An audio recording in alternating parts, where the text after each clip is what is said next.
ಈ ರೀತಿಯಾದ ಧ್ಯಾನವನ್ನು ಪ್ರತಿಯೊಬ್ಬರು ಮಾಡ್ಬೋದು. ಇದನ್ನು ಮಾಡೋಕೆ ಒಬ್ಬರು ಗುರು ಬೇಕು, ಒಂದು ಜಾಗ ಬೇಕು, ಒಂದು ನಿಯಮಗಳು ಬೇಕು ಅನ್ನೋದಿಲ್ಲ. ಇವಾಗಿನ ಧ್ಯಾನಗಳು ಕೇವಲ ಡಿಪ್ರೆಷನ್, ಆಂಗ್ಸೈಟಿ, ಭಯ ಅನ್ನೋ ಒಂದು ಕಾರಣಕ್ಕೋಸ್ಕರ ಮಾಡ್ತಾ ಇದ್ದಾರೆ. ಧ್ಯಾನದಲ್ಲಿ, ಮೆಡಿಟೇಷನ್ನಲ್ಲಿ ಯೋಚನೆ ಮಾಡಬೇಡಿ, ಬುದ್ಧಿ ಉಪಯೋಗಿಸ್ಬೇಡಿ, ಹೇಗಿದ್ರು ಹಾಗೆ ಇರಿ, ಸುಮ್ಮನೆ ಇರಿ ಅಷ್ಟೇ, ಈ ಥರ ಯಾಕೆ ಹೇಳ್ತಾರೆ? ಇವಾಗ ನೋಡಿ, ಧ್ಯಾನದ ದಿಕ್ಕೇ ಬದಲಾಗಿದೆ. ನೋಡಿ, ಮನಸ್ಸಿನ ನೆಮ್ಮದಿ ಅನ್ನೋದು ಯಾವುದರಿಂದ ಸಿಗುತ್ತೆ? ಸುಮ್ಮನೆ ಕೂತ್ಕೊಂಡು ಧ್ಯಾನ ಮಾಡೋದ್ರಿಂದ ಸಿಗುತ್ತಾ? ಏನು ಯೋಚನೆ ಮಾಡಿಲ್ದೇ ಕೂತ್ಕೊಳ್ಳೋದ್ರಿಂದ ನೆಮ್ಮದಿ ಸಿಗುತ್ತಾ? ಖಂಡಿತ ಇಲ್ಲ. ಮೆಡಿಟೇಷನ್, ಧ್ಯಾನ ಅನ್ನೋದನ್ನು ಪ್ರತಿಯೊಬ್ಬರು ಮಾಡಲೇಬೇಕು. ಇದು ತುಂಬಾ ಅಂದರೆ ತುಂಬಾ ಪವರ್ಫುಲ್.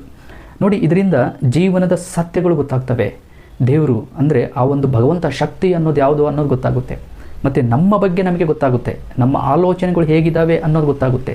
ಹೀಗೆ ಅನೇಕ ವಿಷಯಗಳನ್ನು ಧ್ಯಾನದ ಮುಖಾಂತರ, ಮೆಡಿಟೇಷನ್ ಮಾಡೋದ್ರ ಮುಖಾಂತರ ಕಲಿಬಹುದು.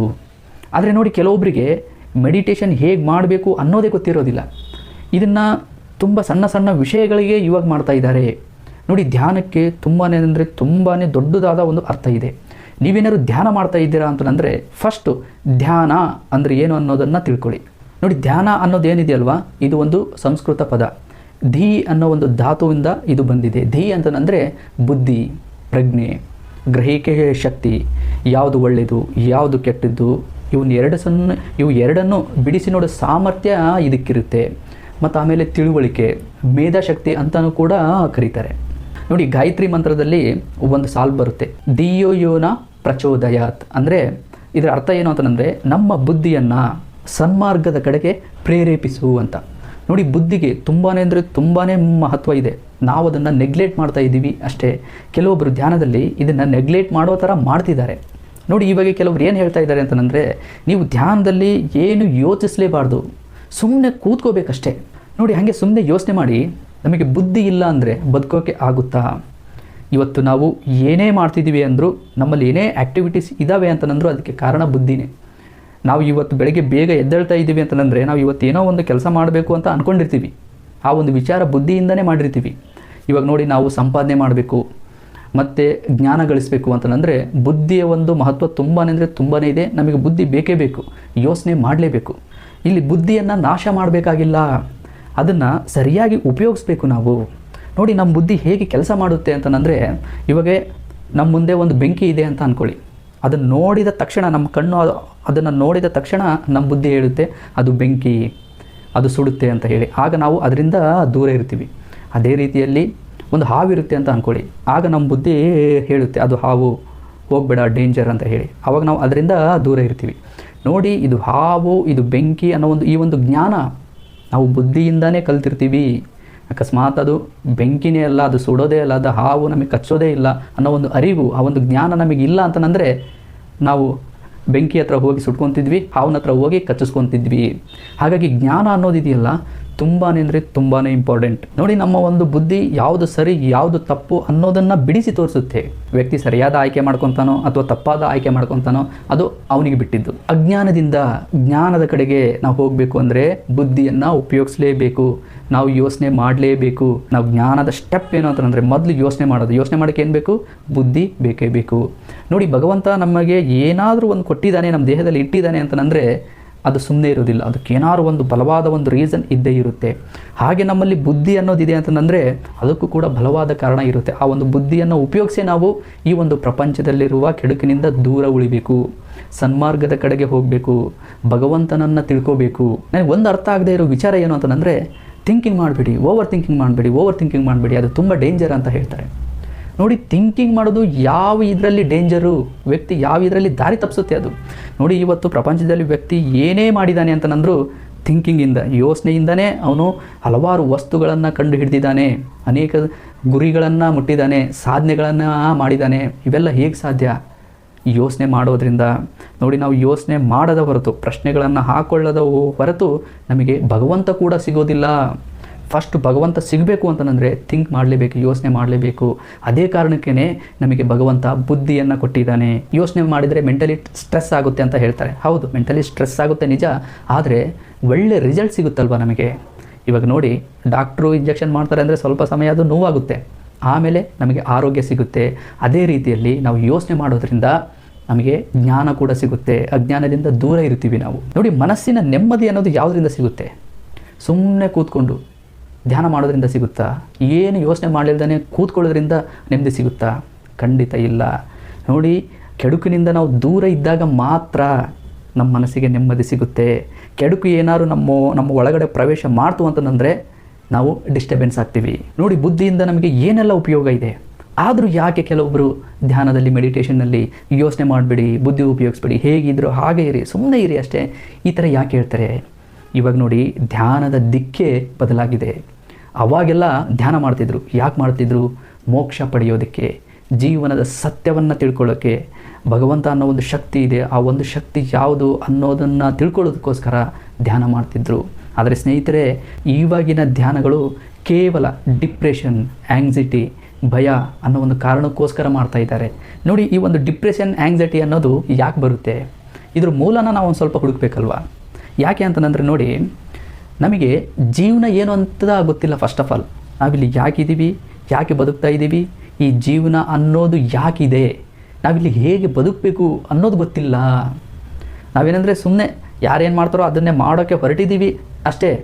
ನೋಡಿ, ಜೀವನದ ಸತ್ಯ ಗೊತ್ತಾಗಲಿಲ್ಲ ಅಂತಂದರೆ ನಮ್ಮ ಇಷ್ಟ ಬಂದಂಗೆ ನಾವು ಬದುಕೋಕ್ಕೆ ಹೋಗ್ತೀವಿ. ಆಗ ದುರಾಸೆಗಳು ನಮ್ಮಲ್ಲಿ ತುಂಬ್ಕೊತವೆ.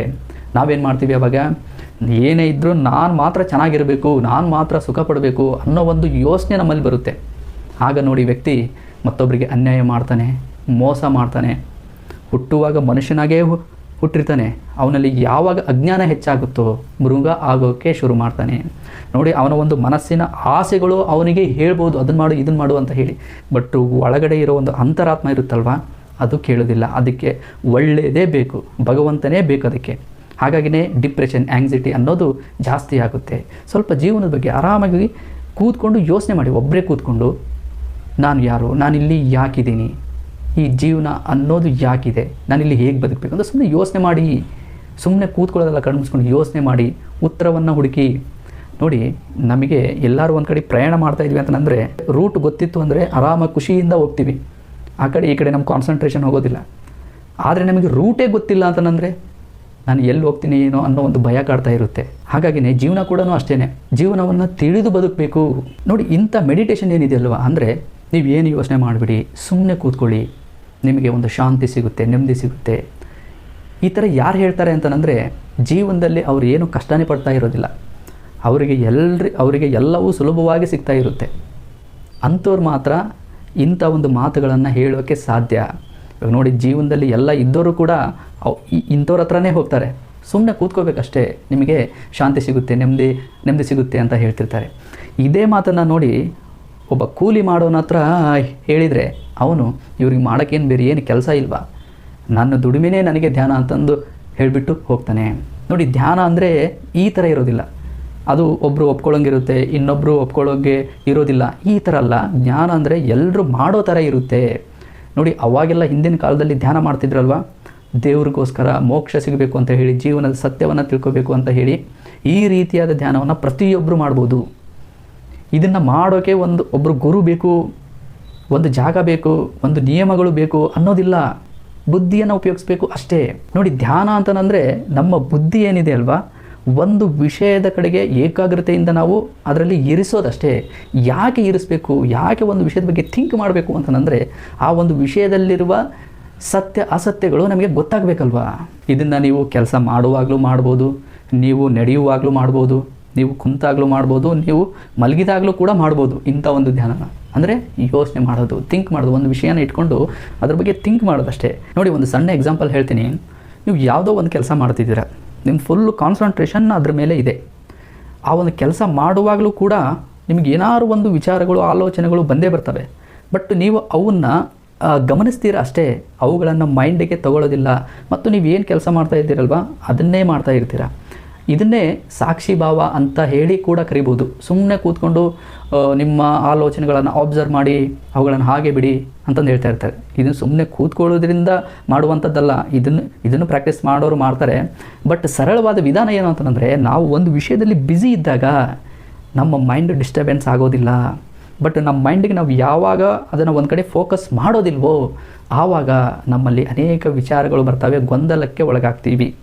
ಹಾಗಾಗಿನೇ ಬುದ್ಧಿಯನ್ನು ಒಂದು ಕಡೆಗೆ ಫೋಕಸ್ ಮಾಡೋ ಥರ ನಾವು ಯಾವಾಗಲೂ ಇಡಬೇಕು ಅದನ್ನು. ಅಂದರೆ ಒಂದು ಕೆಲಸದಲ್ಲಿ ಬ್ಯುಸಿ ಇರಬೇಕು ಅಷ್ಟೇ. ನೋಡಿ, ಯಾವಾಗ ಒಂದು ಕೆಲಸದಲ್ಲಿ ಬ್ಯುಸಿ ಇರ್ತೀವೋ ನಮಗೆ ಆವಾಗ ಟೈಮ್ ಹೋಗಿರೋದೇ ಗೊತ್ತಾಗೋದಿಲ್ಲ, ಹಸಿವು ಕೂಡ ಗೊತ್ತಾಗೋದಿಲ್ಲ. ಅಂದರೆ ನಮ್ಮನ್ನು ನಾವೇ ಮರೆತಿರ್ತೀವಿ. ಇದು ಕೂಡ ಒಂದು ಪವರ್ಫುಲ್ ಆದ ಒಂದು ಧ್ಯಾನ. ಇದು ಸುಮ್ಮನೆ ಕೂತ್ಕೊಳ್ಳೋದ್ರಿಂದ ಅಷ್ಟೇ ಅನುಭವ ಆಗುತ್ತೆ. ಅಯ್ಯೋ ನಾವು ಎಲ್ಲಿದ್ದೀವಿ, ನಮಗೆ ಆ ಸಮಯನೇ ಗೊತ್ತಾಗ್ತಾ ಇಲ್ಲ. ಸುಮ್ಮನೆ ಕೂತ್ಕೊಳ್ಳೋದ್ರಿಂದ ಇದು ಅಷ್ಟೇ ಅನುಭವ ಆಗೋದಿಲ್ಲ. ಬಟ್ ಒಂದು ಕೆಲಸ ಮಾಡೋದ್ರಿಂದನೂ ಕೂಡ ನಮ್ಮನ್ನು ನಾವೇ ಮರಿತೀವಿ. ಇದು ತುಂಬಾ ಅಂದರೆ ತುಂಬಾ ಪವರ್ಫುಲ್ ಧ್ಯಾನ. ಇದರಿಂದ ನಮಗೆ ತುಂಬ ಬೆನಿಫಿಟ್ಸ್ ಇದೆ. ನಾವು ಜ್ಞಾನಿಗಳಾಗ್ತೀವಿ, ಬುದ್ಧಿವಂತರಾಗ್ತೀವಿ, ಮತ್ತು ಸತ್ಯವನ್ನು ತಿಳ್ಕೊತೀವಿ. ಭಗವಂತನ ಅರಿವು, ಭಗವಂತನ ಜ್ಞಾನ ಅನ್ನೋದು ನಮಗೆ ಗೊತ್ತಾಗುತ್ತೆ. ಲಾಸ್ಟು ಒಂದು ವಿಷಯ ಏನಂದರೆ ಸ್ನೇಹಿತರೆ, ನೋಡಿ, ಧ್ಯಾನ ಫಸ್ಟು ನಾವು ಯಾವುದಕ್ಕೆ ಮಾಡಬೇಕು ಅಂತಂದರೆ ಭಗವಂತನಿಗೋಸ್ಕರ ಮಾಡಬೇಕು. ಭಗವಂತನ ಧ್ಯಾನ ಅಂತಂದರೆ ಭಗವಂತ ಅನ್ನೋ ಒಂದು ಶಕ್ತಿ ಯಾವುದು ಅದನ್ನು ತಿಳ್ಕೊಳ್ಳೋಕ್ಕೆ ಪ್ರಯತ್ನ ಪಡಬೇಕು. ಅಲ್ಲಿ ನಮ್ಮ ಬುದ್ಧಿಯನ್ನು ಇಡಬೇಕು. ಇದರಿಂದ ಏನಾಗುತ್ತೆ ಅಂದರೆ ನಮ್ಮ ಮನಸ್ಸಿಗೆ ಆಳವಾದ ಶಾಂತಿ ಸಿಗುತ್ತೆ. ಇದು ಅನ್ಲಿಮಿಟೆಡ್. ಯಾಕಂದರೆ ಈ ಪ್ರಪಂಚದಲ್ಲಿ ಎಲ್ಲವೂ ಒಂದಲ್ಲ ಒಂದು ರೀತಿ ಅಂತ್ಯ ಆಗೇ ಆಗ್ತವೆ. ಬಟ್ ಭಗವಂತ ಶಾಶ್ವತ. ಆ ಒಂದು ಶಕ್ತಿಯನ್ನು ನಾವು ಸರಿಯಾಗಿ ಗ್ರಹಿಸಿದ್ವಿ ಅಂತಂದರೆ ಮನಸ್ಸಿಗೆ ಆಳವಾದ ಒಂದು ಶಾಂತಿ ಸಿಗುತ್ತೆ. ಹಾಗಾಗಿ ಭಗವಂತನ ಧ್ಯಾನದ ಮುಂದೆ ಮಿಕ್ಕಿದ್ದೆಲ್ಲ ಧ್ಯಾನಗಳು ಏನೂ ಇಲ್ಲ. ಅವರು ಸಮಾಧಾನಕ್ಕೆ ಮಾಡ್ತಾರೆ ಅಷ್ಟೇ.